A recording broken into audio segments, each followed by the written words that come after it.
Hello students, welcome to the notes class of the poem If I Was a Tree.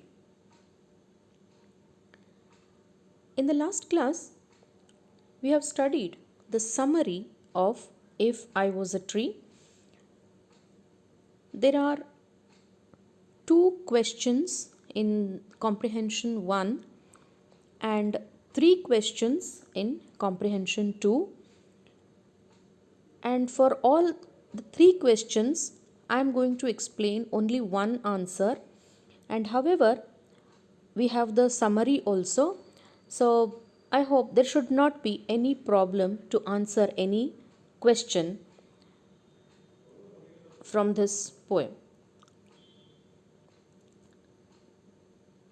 Let us see what are those three questions from comprehension 2.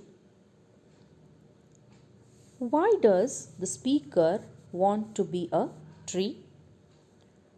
The poem is a satire on social discrimination. Satire means it's a mockery, telling someone indirectly that you're wrong.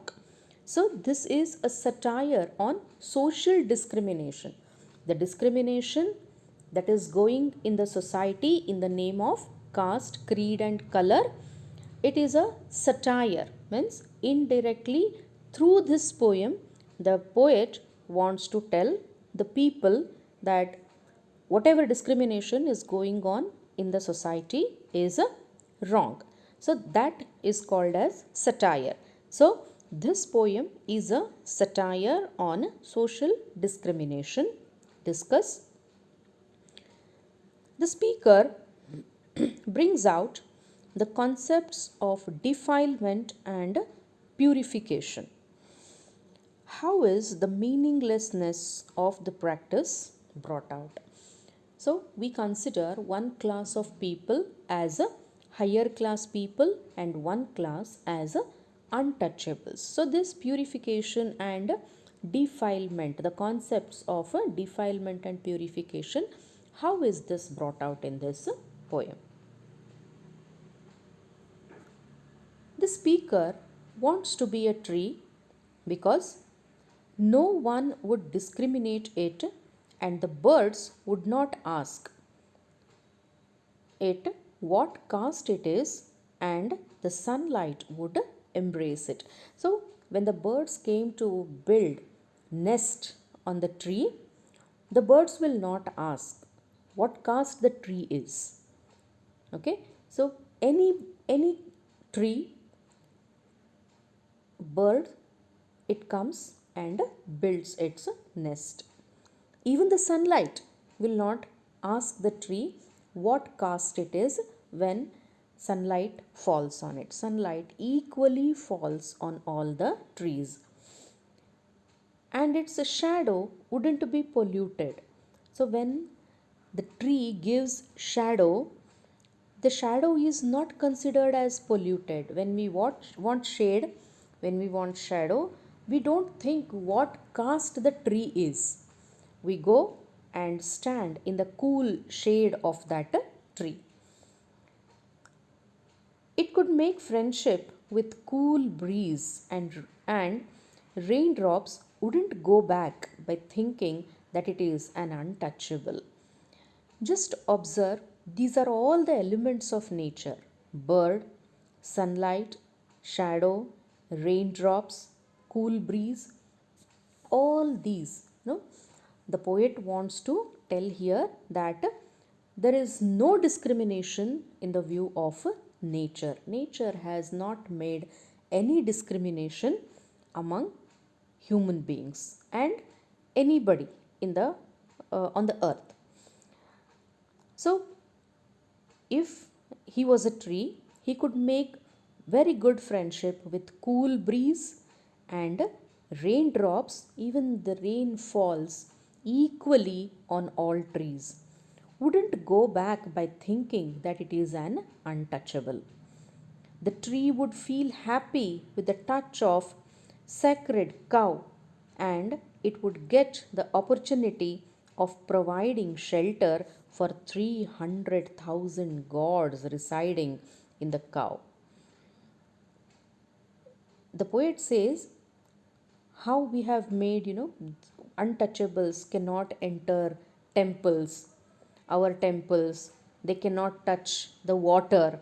These are all the rules made by one class of people in the society.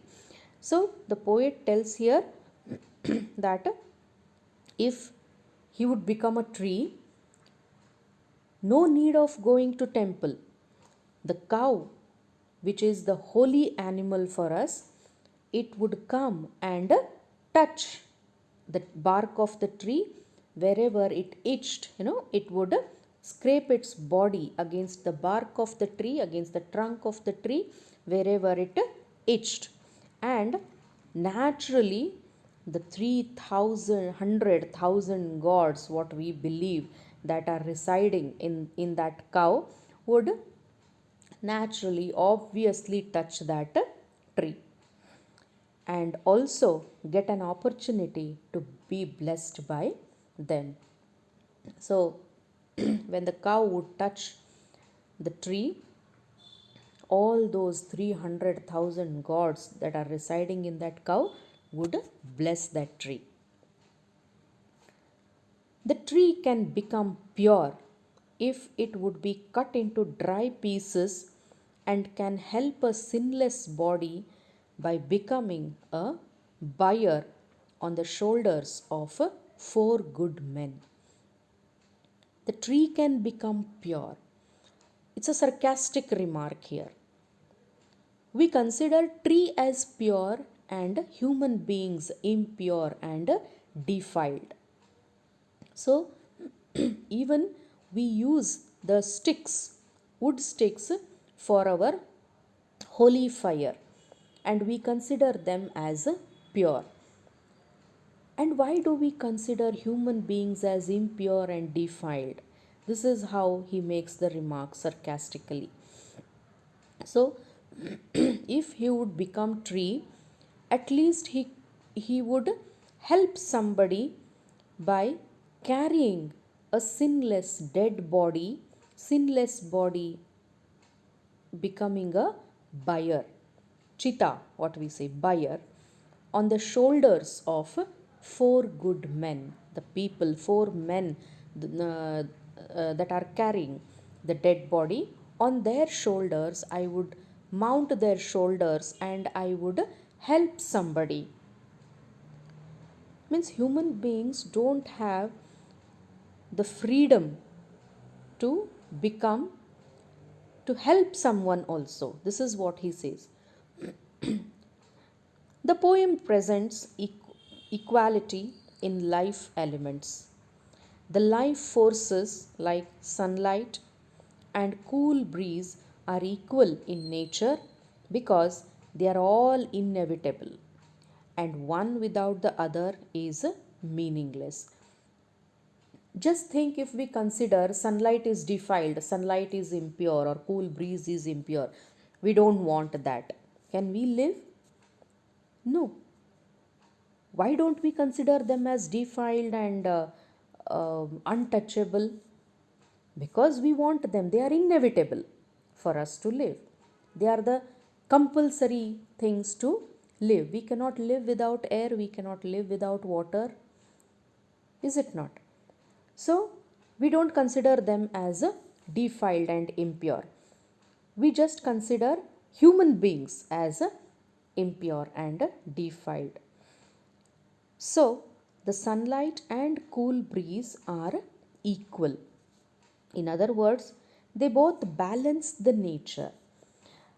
We need everything here. We need sun, we need moon, we need breeze, we need rain, we need wind. So, everything we need, and everything has a balance on this nature.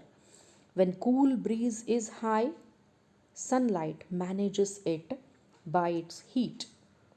And when the sun is too hot, the breeze makes it cool. Nature has its own rules to balance.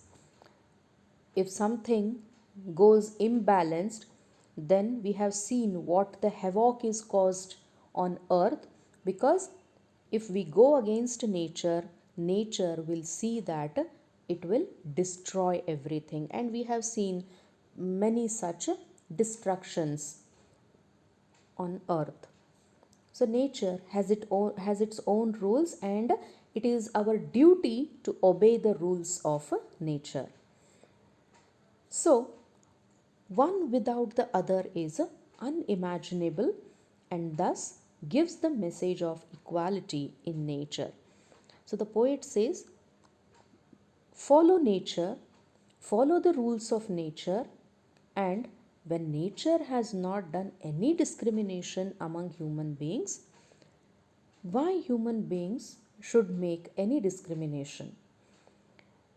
The poem also presents the social discrimination, as the speaker is much humiliated by the social discrimination. He wants to become a tree to escape from discrimination in society.